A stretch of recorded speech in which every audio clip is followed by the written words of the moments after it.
So problem number 1 is going to be a qualitative graph. You need to be able to make sense of the information just using the graph. So you need to determine if the statement is going to be true or false. So we're going to read the first statement. It says, the sales of a game remain the same between week 1 and week 2. So we're going to go to week 1 right here, and then we are week 2. As you can tell, there was no increase. It was exactly the same. So we are going to put that that statement is actually true. The next statement is the sales of games decreased between week 3 and week 4. Now, week 3 is somewhere around 12, and then we see that week 4 actually increased. So that statement is going to be false. And the last statement is the sales of games increased between week 4 and week 5.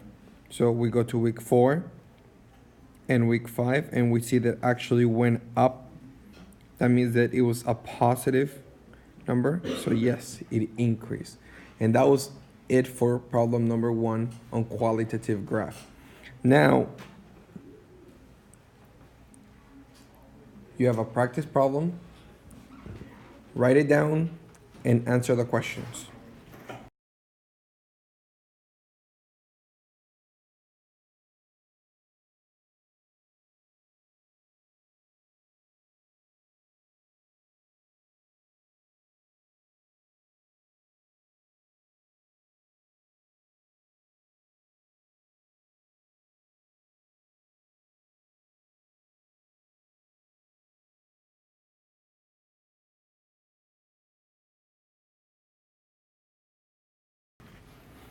For number 2, you're going to be required to find the slope and the y-intercept of a line to be able to put it into an equation.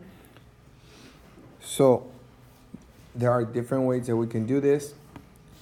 To find the slope, we can use rise over run or the slope formula. So we're going to use the slope formula for this one. So we need to identify 2 points. We have this point right here, and we're going to label it. So this is going to be at -1, and then you go down 1, 2, 3, 4 units. So that point is going to be at -4. So we have our first point at -1, comma -4. The next point is going to be at the intersect. So that's going to be 0 for the x, -1 for the y, 0 for the x, -1 for the y. And now we're going to label our points x1, y1, x2, y2. We're going to use the slope formula to find it. Since we already have everything labeled, we're going to create boxes to input the numbers in there.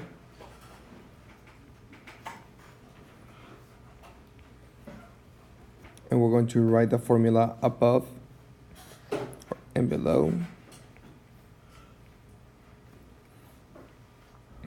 So we have -1 minus -4. And then we're going to have 0 minus -1. Now in this case, you actually have a double negative on this side and a double negative on this side. So what we're going to have to do is use 2 strokes on the top and 2 strokes on the bottom. Now we have -1 plus +4. Since they are in opposite teams, we're going to subtract and we get 3. And then we have 0 plus 1 gives you 1. So your slope is going to be 3. So let's write it as m equals 3. Now, to find your intersect, the only thing you need to do is either look at this point. We need to make sure that x is 0, so we have x0 here. So your b will be -1. You can look at the graph. you see that it's crossing a -1, so that will be your first point. So we write -1. The equation of the line is in the form y equals mx plus b. So we're going to write y equals, and we're going to substitute the numbers, 3x plus -1, or we can just rewrite it as y equals 3x minus 1. In the test, you need to be able to do this. It will be a multiple choice question, and you need to choose which equation is correct. But this is how you prove that your answer is correct. For example number 3, the only thing you need to do is find the rate of change. The rate of change is another word to say slope. There are multiple ways to do this. We are going to start with the easier way, which is just finding the difference from the table. So we are going to check what is the difference from 0 to 1, from 1 to 2, from 2 to 4, and so on. Now, the difference from 0 to 1 is going to be 1. The difference from 1 to 2 is going to be 1. Now, the difference from 2 to 4 is 2. And the difference from 4 to 5 is 1. Now let's see how that relates to the y-axis. So we have 1 to 4, the difference is 3. 4 to 7, the difference is 3. And now we have 7 to 13, and now the difference is 6. And 13 to 16, the difference is 3. Now, you see how right here we have a 2, but we also have a 6 here. When we skip 3, we had to double. You can actually easily see that the unit rate for this problem is 3 divided by 1, and that will give you your answer, 3. Now, we are going to solve it using the slope formula. You need to choose 2 points. Doesn't matter which ones, you just need to choose 2 points from the table. To make it easier, I am going to choose the first one, that is going to be 0, 1. So my first point is going to be 0, 1. And my next point is going to be the next number, 1 and 4. So we have 1, 4. We need to label them x1, y1, x2, y2. We're going to write the slope formula once again.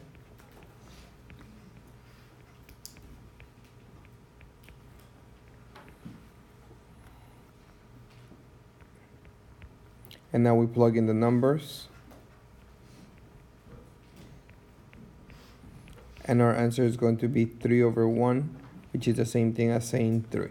And that will be it for example number 3. So in example number 4, we have a function. We have y equals 3x to the 4th power minus 1.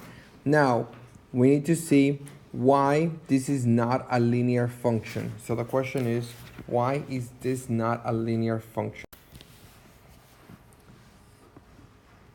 Now, option A says the function decreases.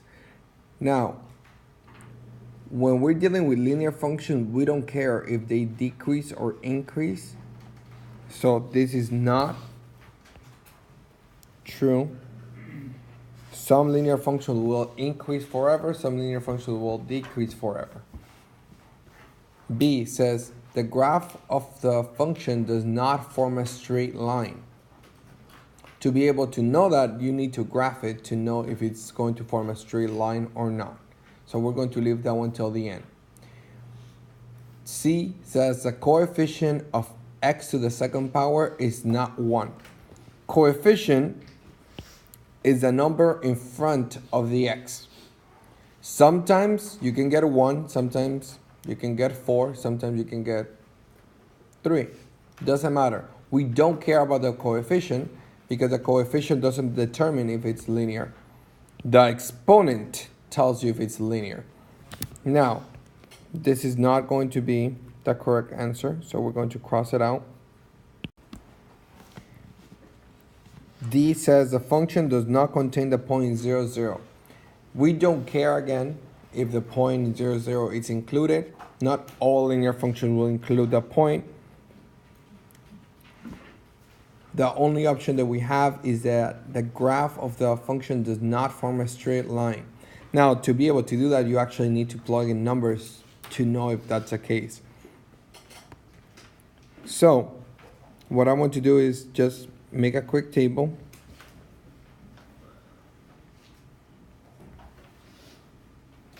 And we're going to put the x values and the y values. And to keep it easy, we're going to use the number -1, 0, and 1. And then we need to check the outputs. So -1 to the 4th power is going to be -1 times -1 gives you 1, times -1, -1, and times -1, +1. So we have 3 times 1 minus 1. Your answer for this is going to be 2. The next one's 0 to any power will always give you 0. So 3 times 0, 0, minus 1 is going to give you -1. Okay, so we know that the rate of change for this problem right now we have -1. Now, when you plug in 1, your answer is actually going to be 2. And remember, you can check this by doing y equals 3 times 1 to the 4th power minus 1. And that's how I'm getting the numbers. That will give you 2.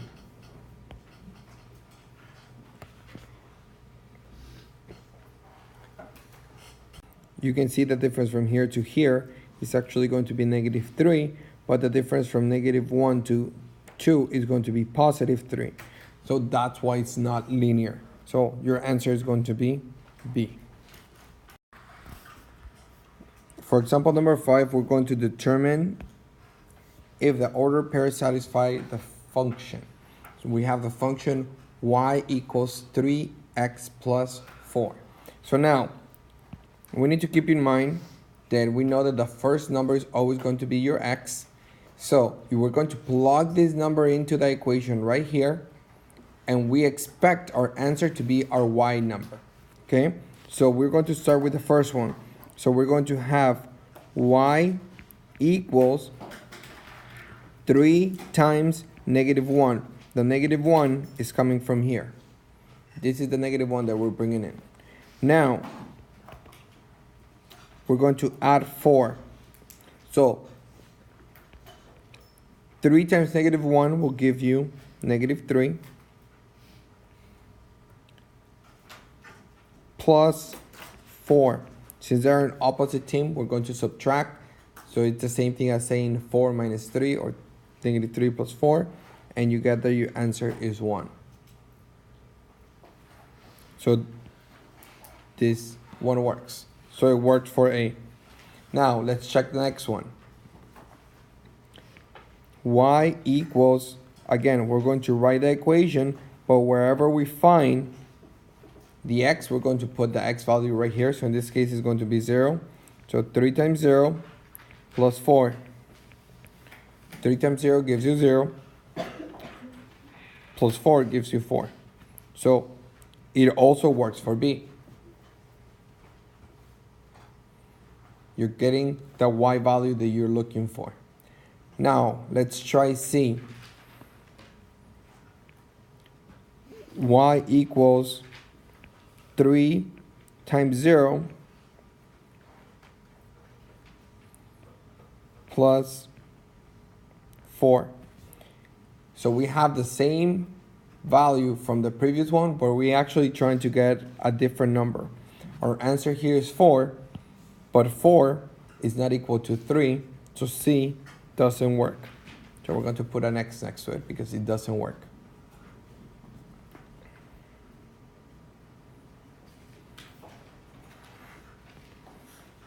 The next one is going to be y equals 3 times 1 plus 4. 3 times 1 gives you 3, plus 4 gives you 7. So again, this number and this number match up. We already know that this one works. Now the last number that we're going to do, E, is going to be 3, 0.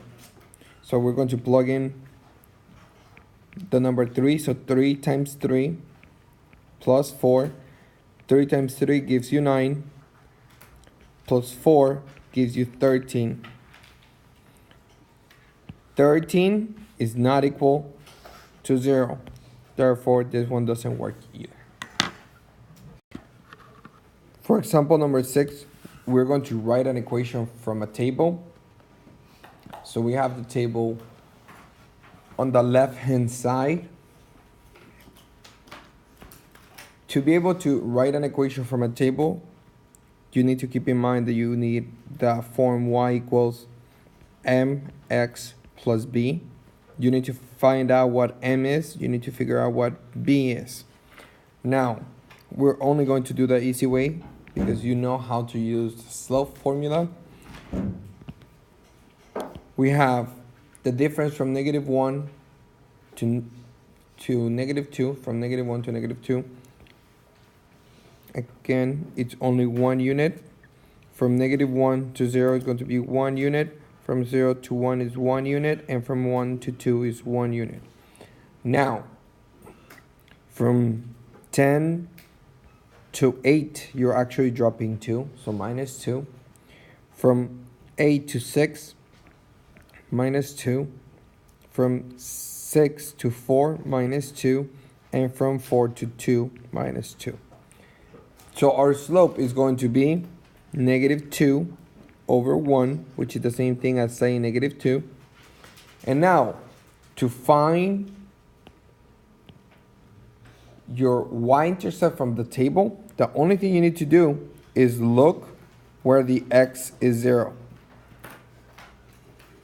You find where x is 0, and that's where your number is going to be. So in this case, x is 0 and y is going to be 6. So that means that your y-intercept is going to be the number 6. Just a plain number 6. We're going to put it into the formula. So we have y equals -2x plus 6. And that will be your answer.